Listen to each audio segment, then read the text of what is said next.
Good afternoon. It is Friday, so-called Black Friday here in America. Friday, November 27th, I believe. And my name is Nayaswami Hriman, and this is Whispers from Eternity, our noon broadcast from Camano Island. Today's reading is number 180, Teach me to conquer discord by holding close to my own harmony. Well, but we're going to chant first. Twameva Mata. Twameva Mata Chapita Twameva. Twameva Bandhu Chasaka Twameva. Twameva Vidyadravina. Twameva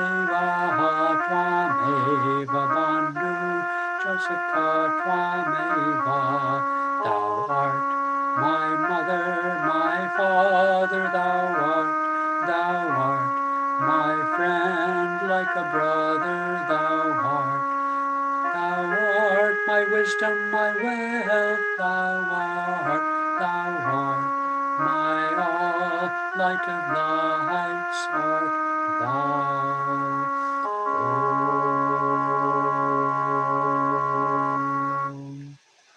Okay, welcome friends. My computer's acting up again, but maybe this broadcast is actually happening. I hope so. We have a long reading today, and being a long reading, I'm going to intersperse it with my own commentary. Otherwise, when someone reads to you for too long, you just get lost. And these prayer demand poems are rich and dense with metaphors, so it makes it a little difficult. So this one's pretty intense. It's asking us to be peacemakers, actually, in a world that's not very full of peace. Okay. I care not if the shell fire of trials scream around me, and I pay little heed to salvo shots fired in my honor. I mind not if machine guns of mischief are aimed at me to riddle me. For when thou art with me, I am safe behind the ramparts of thy protective light. Without thee, however, I would never be safe, even in the most impregnable fortress, constructed by the best skills that modern science can supply. I try never to rouse the wrath of others whose tempers are fiery. No matter how they respond, however, I know that when I relax inwardly in thee, no one's anger with me can ever touch me. Bless me, that I may heal the shrapnel wounds of disharmony in the lives of others. Teach me to drive out darkness from their minds and to prepare them for thy triumphal coronation in their hearts, O King of Light. Well, I said I'd comment, but nothing sort of popped up as I've read this thus far. You know, we all get shell fire of trials. Certainly we're in the midst of a worldwide pandemic. And we all get salvo shots fired in our honor, meaning criticism and so forth. What does it mean when he says, for thou art with me, I am safe? Well, let's imagine, for the sake of simplicity and practicality, that if we remain calm when we are attacked or criticized, or when we imagine we are attacked or criticized, which is at least half as much the other, and we remain calm and centered and not reactive, not self-defensive, then we feel the safety of that calmness. That calmness, that ability to remain calm, is a divine gift. It's an aspect of our soul. There are 8 aspects of our soul, and calmness under fire is one of them. It differs from peace because peace basically is passive. I mean, it's wonderful to be peaceful and to feel peace, but calmness is that centeredness, that self-assurance, that confidence, that presence of mind that takes place under fire, under difficult circumstances, whether they be emotional and only inward, or whether it be literally as in I think of the 9/11 and the people in the Twin Towers and how only some made it down and got out. And so calmness is one of the divine qualities of our soul. Calmness, as I say, under fire. He's mentioning here, he counsels us not to rouse the wrath of people who are fiery. Well, that's good advice, I'd say. But as he points out, no matter how they respond, because fiery people can jab back even at any hint of perceived critique towards them. And so sometimes quite innocently, you'll say something and they'll jab back at you. So, bless me that I may heal shrapnel wounds of disharmony. Well, blessed are the peacemakers, for they shall certainly know peace. The shrapnel wounds of disharmony. To what extent can we heal others? That, to me, is the question. We don't heal anybody. The saints who do heal people say, it's not I, it's God who heals, as Jesus and other great saints have said at such moments. And so it's important for us to realize that we are not the healer. I think when we can be calm and just reflect to people that calmness, that wisdom that's behind that calmness, then we offer them the opportunity to self-reflect and to be calm and allow their wounds, which there are real enough, let's face it, traumas of all sorts, to be lifted from them, even if just in that moment. You know, one of the indicia of saintliness in the quality of ahimsa, nonviolence, is that in your presence, people who are otherwise violently inclined, whether that is violent in their mind and being critical of others, or whether they're maybe even criminals. But one of those qualities on the spiritual path is that people who are of distemper don't feel that way in your presence. Teach me to drive out darkness from their minds and to prepare them for thy triumphal coronation in their hearts, O King of Light. Well, that's a very poetic kind of thing. How do we drive out darkness from their minds? With the buckshot of our smiles, as Yogananda put it somewhere else. Shoot people with the buckshot of your smile. So, bless me that I may bring a salve of sweet smiles to all melancholy souls. I was talking with a friend the other day, and sometimes it's just better to, as you pass someone or what have you, rather than say, hi, how are you? You know, that sort of American type of thing. Just smile calmly. You don't have to say a word, just smile. And nod if you like, okay? Soothing showers to revive dry, arid minds. Centuries of light to banish from their consciousness the thieves of gloom.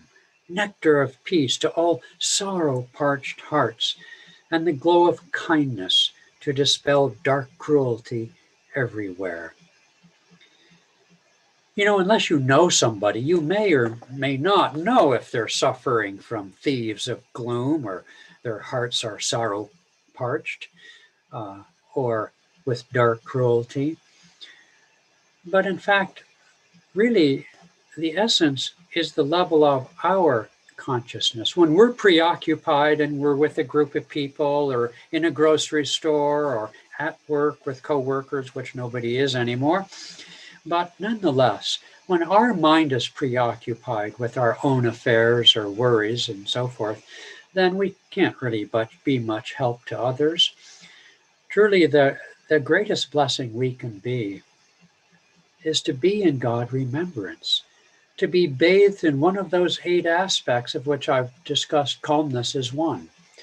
And now you need to know all the other 7, of course, and they are as follows. Coming up the body and its consciousness through the chakras, we have peace, we have wisdom, we have vitality, we have love, we have deep calmness, as I've already spoken of. And we have the inner vibration, which produces an astral sound. And we have the inner light, which sometimes shines through our eyes. And then, of course, we have the bliss, which is in every cell of creation. The greatest gift we can make to ourselves and to others is to be in one or more of these 8 aspects. Teach me to subdue discord by calm waves of my own harmony. Teach me to conquer insincerity with sincerity. Bless me that I may overcome any habit of idle criticism of others by turning censure against myself instead. Well, there's a boatload right there in that little paragraph. Subdue discord by calm waves of my own harmony. Well, that's basically what I've said in the last few minutes.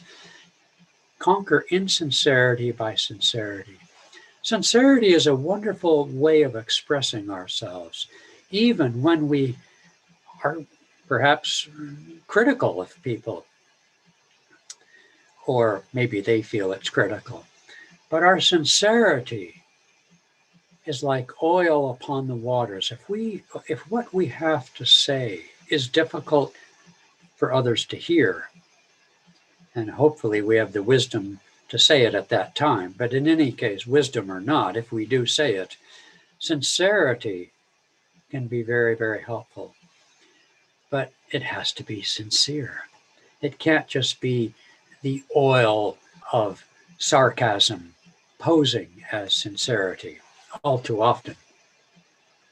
I happen to know that for a fact. Bless me that I may overcome any habit of idle criticism. Ah, boy, that's a great prayer to have. That sentence worth is everything. Bless me that I may overcome any habit of idle criticism. Idle means it's none of your business. Idle means it's superficial. Idle means it just pops up, if you will, out of appearances. By what? Turning censure against myself instead. I've gone through stages in my life where I developed the habit, when I was tempted to criticize somebody, to immediately self-reflect and say, well, have I done that? And usually the answer is yes. Or if not, could I fall into that way of being that I'm tempted to criticize? And the answer always is, oh yes, it wouldn't take that much. It's a wonderful trick to play on the mind. Try that. It's a great meditation. It's a great tool and technique if you find yourself in the habit of idle criticism. And finally, teach me to give the nectar opiate of thy peace to all tormented minds, that they may find rest in thee. Well, again, I'm not sure how I can give the nectar opiate of thy peace to tormented minds, except by being peaceful, for heaven's sakes. So, but he's asking us to at least be conscious. And admittedly, being conscious in the sense that we are the doer is not the final stage. If I lived in the divine element of peace, I wouldn't have to think about sending peace to a tormented soul. My peace would waft as if the fragrance of a rose. Nonetheless, we're starting with ourselves. We think of ourselves as the doer, and rather than being occupied by idle criticism, let us instead be a doer, a giver, a blesser, a peacemaker. Peace and calmness under difficult circumstances. So that's the lesson for today. It certainly is a lesson that finds fertile soil in these difficult times that we face. Now, in a few hours, I'm going to start a seclusion, about 9 days. I forget how many days it is. So next week, Padma will do the 5 days, Monday through Friday, of the Whispers. And I think the week that I'm back, I'll probably do those 5 days in return. So wish me luck, as I like to say, on my seclusion. I'm going to try to be incognito and incommunicato as much as Divine Mother will allow. And I'll try to bring the peace of my experience and hours of meditation, days of meditation and prayer out into the world that I live in when I return. So bless me, and I bless you, and we'll see you when I return. Jai Guru. Om Swaha. Okay, here I go signing off. If my computer will let me.